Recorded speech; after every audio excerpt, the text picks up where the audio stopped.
그리스도의 풍성하신 은혜가 늘 함께 하시기를 바랍니다. 오늘 이 아침에는 사도행전 25장 13절로 22절까지의 말씀을 잠시 살펴보려고 합니다. 13절입니다.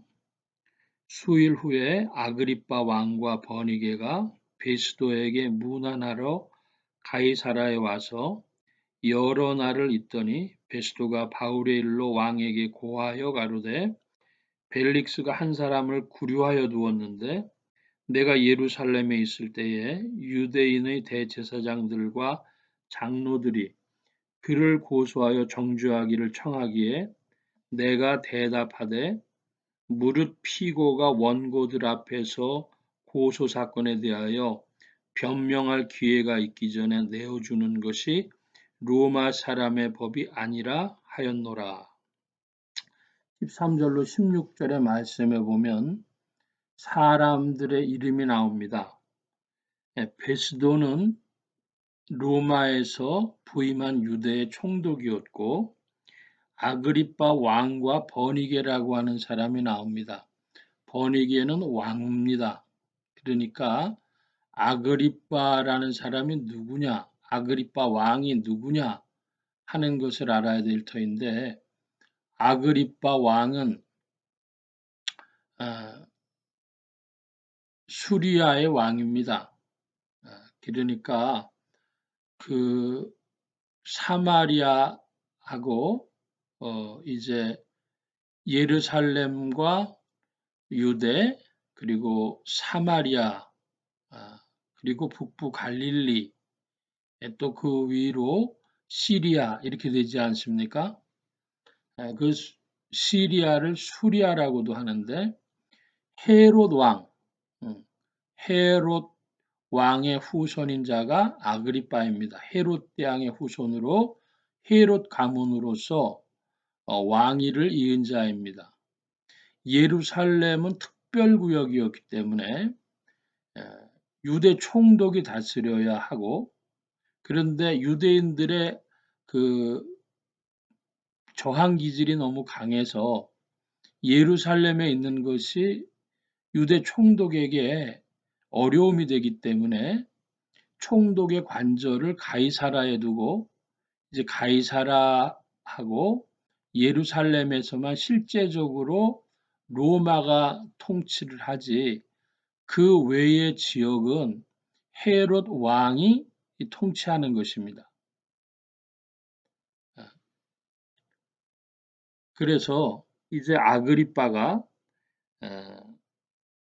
베스도가 총독으로 왔다고 하니 문안을 하러 내려온 것입니다. 그때에 이 베스도가 바울의 사건에 대하 이야기하기를 16절에 피고 원고 변명할 기회 이런 얘기를 하는데 지금으로부터 2000년 전에도 로마법에는 피고와 원고가 있었고 피고가 그 소송 사건에 대하여서 변명할 기회를 얻게 되는 것이죠. 이것은 우리가 지금으로서는 조금 익숙하다 할 수 있지만 그러나 그것이 쉽지는 그렇게 생각처럼 우리의 무의식에까지 쉽지는 않은 것은 우리 옛날에는 조선시대에는 재판을 어떻게 했는가 그러면 사또가 재판장이면서 또 검사면서 이거 다 하는 겁니다. 그래서 사또가 동원에 앉아가지고 하는 말이 내 죄를 네가 알렸다. 그러면 피고는 예, 제가 이렇게 잘못했습니다. 하는 것이 유리하지 변명했다가는 더 불리해지는 겁니다.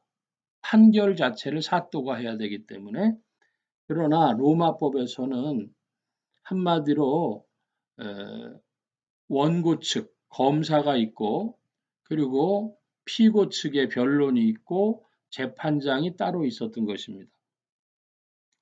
이것이 로마 법이고 오늘날도 한국 현대법에 이제 토대가 되는 근간이 되는 것이라고 하겠습니다.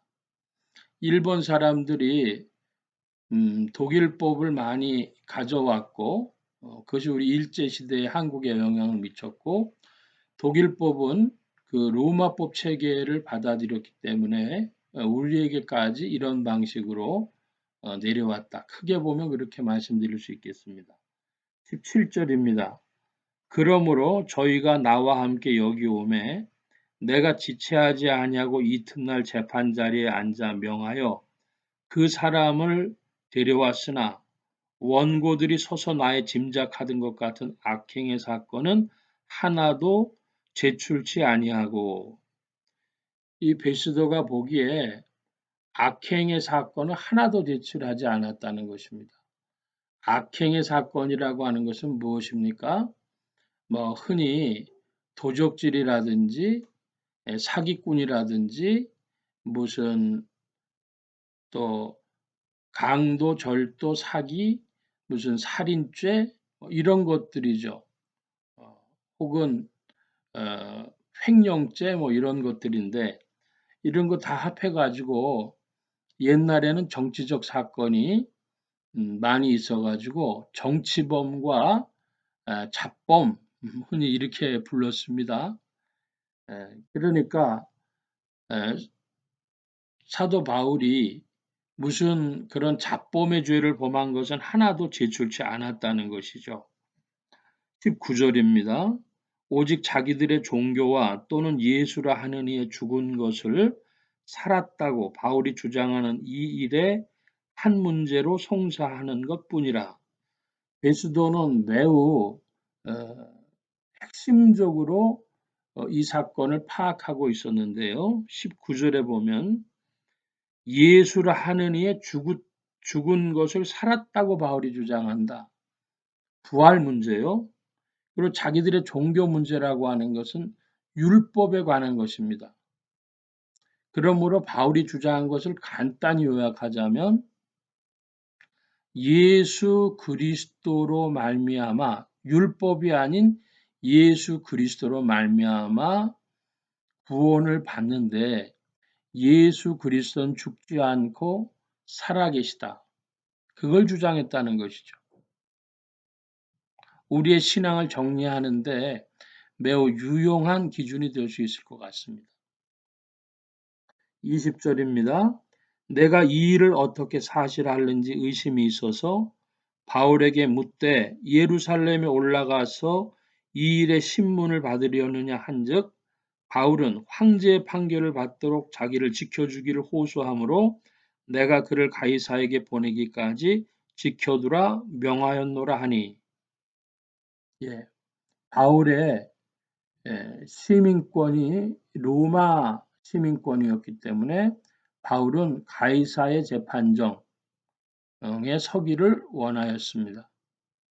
그래서 유대인들의 공회라든지 베스도의 재판정이라든지 이것을 원치 않고 가이사의 재판정을 원했던 것입니다. 22절입니다. 아그리빠가 베스도더로 이르되 나도 이 사람의 말을 듣고자 하노라. 베스도가 가로되 내일 들으시리이다 하더라. 아그리빠가 왜 이 재판에 끼어들려고 하느냐? 예수님이 십자가 지실 때에도 총독과 왕 사이를 헤롯 왕 사이를 왔다 갔다 거렸습니다. 그러니까 누가 관할권이냐 하는 문제가 있죠. 그러니까 바울 사건에 대해서는 네 가지의 관할권이 행사될 수 있었던 것입니다. 예수님의 십자가형을 지실 때에 이 유대인들의 대제사장과 사두개인 바리새인 무리들이 예수님을 자신들의 법에 따라 돌로 쳐 죽이지 않고 자신들은 손을 묻히지 않으려고 총독에게 데려갔더니 총독이 헤롯 왕한테 보냅니다. 그랬더니 그가 다시 총독에게로 돌려보냅니다. 자, 그러니까 유대인의 공회, 총독의 재판정, 왕의 재판정 세 개의 관할권이 충돌하고 있을 수 있는데 거기에 바울이 주장한 바 가이사의 재판정 하니까 네 개의 재판정이 이제 관할권을 두고 다투게 되는 것입니다. 그러니까 베스도는 이 문제에 대해서 아그리빠의 재판정이 없었기 때문에 분봉왕 로마에서 세워준 왕이었던 아그리빠의 재판정이 없었기 때문에 그 재판정을 열어보겠느냐 하고 말하는 것이죠. 아그리빠가 내일 이 듣고 싶소. 그러니까 내일 들으시리이다. 이렇게 대답하는 것이죠. 이 법률상의 문제들이 조금은 예민하게 거론되고 있습니다. 관할권의 문제라든지 재판의 형식 문제라든지 이런 것들인데 오늘날 세계에 나가 계신 선교사님들도 그 나라의 법에 대하여서 많이 주목하여 보고 해야 될 그런 이유도 있다 하겠습니다. 오늘은 여기까지 살펴보겠습니다. 기도합니다. 만복의 근원 되신 하나님 함께해 주셔서 바울이 복음의 내용을 주장할 때에 예수의 부활과 율법에 따른 구원인가 대속의 구원인가 하는 문제에 베스도가 이해를 가진 것을 봅니다. 우리 신앙의 핵심적인 문제인 줄 아오니 성도들이 구원이 율법이 아닌 그리스도의 은혜로 있는 것을 굳게 붙들게 하시고 부활하신 예수 그리스도 그분의 생명과 그 생명력의 역사로 말미암아 오늘도 주 성령 안에서 우리가 인도함 받는 것을 깊이 깨닫고 굳게 붙들고 나아가는 주의 백성들 되게 하여 주옵소서. 오늘도 성령께서 힘 주심을 구하고 이 어려운 때 수고하는 많은 이들 기억하여 주심에 나라의 모든 위정자들과 공복들, 군인, 경찰, 소방관들에게도 함께 하시며 또 이 전염병으로 힘써 일선에서 수고하는 의사 간호사들에게도 함께 하시고 여러 가지 어려움을 겪을 기업인과 상공인들에게도 함께하여 주시고 주님 함께하여 주셔서 이때 지혜로움으로 다 이겨나갈 수 있는 이 나라의 시민들이 되어지도록 주님 긍휼을 베풀어 주시옵소서. 또 유럽에도 어려움이 있사오니 주께서도 긍휼 베풀어 주시기를 구하고 이때에 두신 하나님의 뜻이 무엇인지를 더욱 묵상하도록 이끌어 주옵소서. 오늘도 성령님께 의지하며 감사하며 예수 그리스도의 이름으로 기도하옵나이다. 아멘. 하늘에 계신 우리 아버지여 이름이 거룩히 여김을 받으시오며 나라의 임하옵시며 뜻이 하늘에서 이루어진 것 같이 땅에서도 이루어지이다. 오늘날 우리에게 일용할 양식을 주옵시고 우리가 우리에게 죄 지은 자를 사하여 준 것 같이 우리 죄를 사하여 주옵시고 우리를 시험에 들게 하지 마옵시고 다만 악에서 구하옵소서. 대개 나라와 권세와 영광이 아버지께 영원히 있사옵나이다. 아멘.